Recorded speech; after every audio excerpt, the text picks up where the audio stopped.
If you've ever wondered what dating looks like as a mindset coach, here is your inside scoop.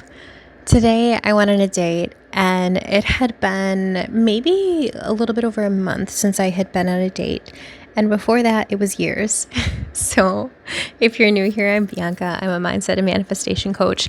I was divorced 3 years ago and have been very discerning with my energy. And initially, I feel like I was probably a little bit more reckless with my energy, meaning that like when I was divorced, I was like, I'm so done with this and I just want to like find my right person, and just like kind of jumped in with both feet, both hands, like cannonball, And I learned really quickly that there was this really big energetic dissonance with my body as I was talking to people online. Like I would feel this huge tightness in my chest. I would feel like this almost like when you try to put two magnets together and they're not, I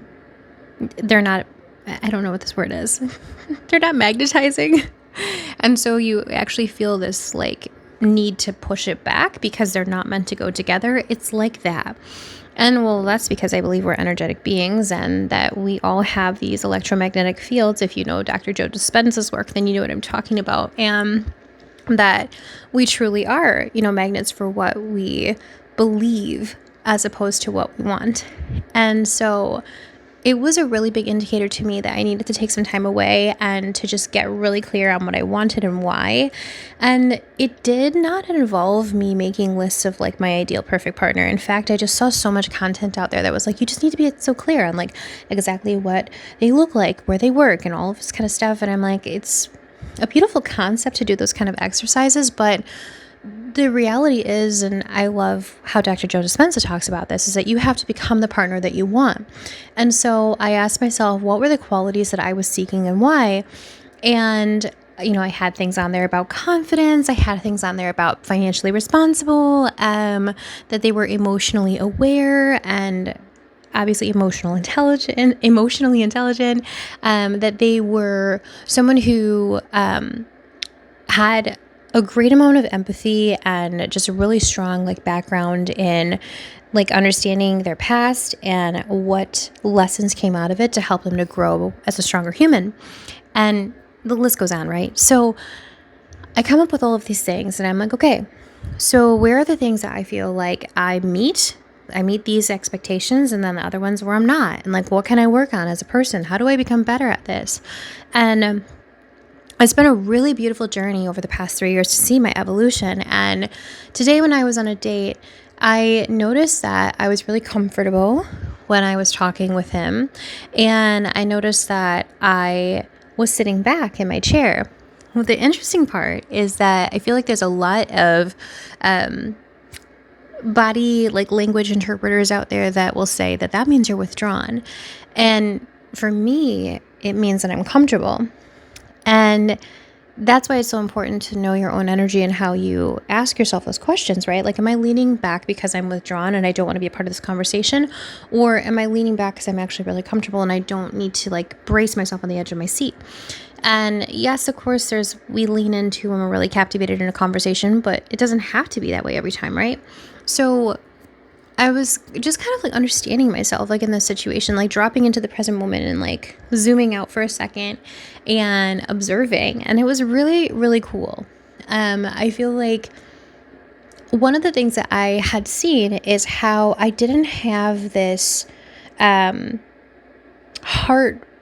heart racing, feeling this need to like be on the edge of my seat, ready with an answer as soon as he was done talking, or ready with a question as soon as he was done talking. But instead, I was listening and I was just appreciating this kind of human interaction with someone else. But then I also was noticing that he was very like, he was kind of like swooning, and I could understand why, and that's not like a self-absorbed comment in any way. It's more so like he mentioned his background and talked about like having parents that he didn't say this exactly, but I obviously felt into the story, they weren't as emotionally available as they could have been for him. And so there was this need to, of course, fill his own cup. And he didn't receive the love that he should have received when he was a child. And I speak that from empathetic understanding because I had a very similar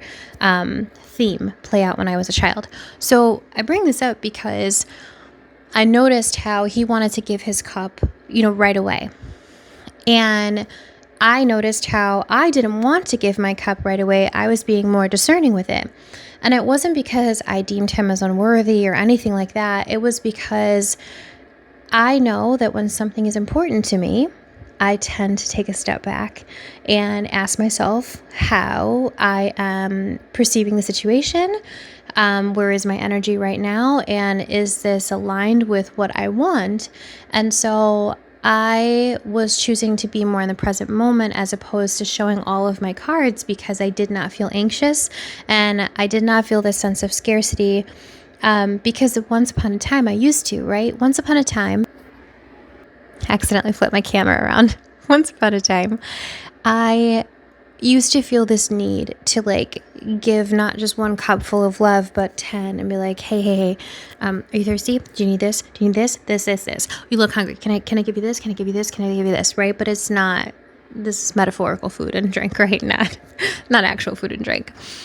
But it's because we get so excited and we get scared at the same time, scared that if this person loses interest, then that means we have failed. That means that we're not chosen. And so what does that mean for us after they walk away? And so instead we want to convince them to stay. So we try to give them everything that we can, immediately, in hope that it would be enticing enough to convince them that they never have to even second guess whether or not they want to be there, right? They just always do.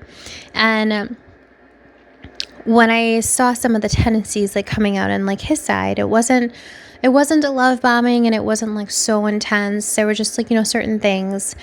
I actually appreciated it for a moment and recognized that once upon a time I used to do those things, and that when we put someone on a pedestal, especially in the beginning stages of dating, it suddenly means that they have something that we don't have, and that we then see them as someone who is so incredible and amazing, and you basically start to put this high level of importance on them. You value tag them. They become everything surrounding your energy, and that's where all of your energy goes. And you can apply this not even to a person, you can apply this to a situation, right? And when you do that, that's why the loss can feel so detrimental when things end or that person loses interest. You're putting this high amount of pressure on them without even knowing it, for them to show up and be this person on the pedestal that you expect them to be, or want them to be. And that's not exactly how it was playing out, but I think it was just certain tendencies that I was observing and recognizing that once upon a time I used to do certain things that he was exhibiting, and that I used to go way more full-fledged on it, right? And I watched myself in that moment be so calm and be so much just there. And that was different. And that was just something to be celebrated. And it has nothing to do on whether or not things play out with the person, but everything to do just with my evolution. And I think it's just so incredible when you can reach a point of being able to celebrate yourself and how far you've come, and to see what that looks like when you feel so grounded and so rooted in self-acceptance and self-worth and self-love and authenticity. Because to be authentically you is to know that you can say anything to this person. They ask you a question and you respond, and you're not thinking, oh my God, did that come out bad? Or I don't know if I should tell them this part yet, or something like that. You just feel good about what you say because it's who you are. And And that's how I felt. I felt like I could authentically be myself. There wasn't a resistance, like I was talking about those magnets earlier. There wasn't a resistance at all of me, being able to speak my mind. And I think that there is another layer when it comes to dating, and that is not just you being authentically yourself, but that there is a safe space for that too. And it does take two to tango in those instances, right? You need to have someone on the other side of the table who is more open. And the way that you can feel into that is if you don't feel that resistance when you're answering the question. Some ways that you can tell whether or not it's a safe space is, one, when you share something, you're not feeling like you need to cut it short. Two, when they ask you something, you just kind of start talking instead of fidgeting around or feeling like you need to say sorry, or you interrupt yourself. That's another sign, that meaning that the energy that's being created between the two of you is a safe space. It's not a tell sign that they're the one, but it's just that there is energetic resonance of some sort. It could be friendship level, it could be romantic level. And then I think another big one is that the silence is comfortable.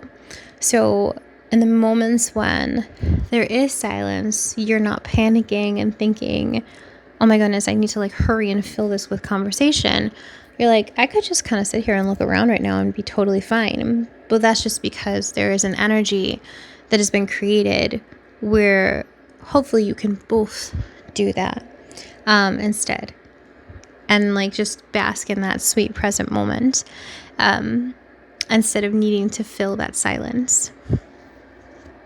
And I think that the other one is that you feel like there isn't a race for time, meaning that you're not trying to quickly say everything or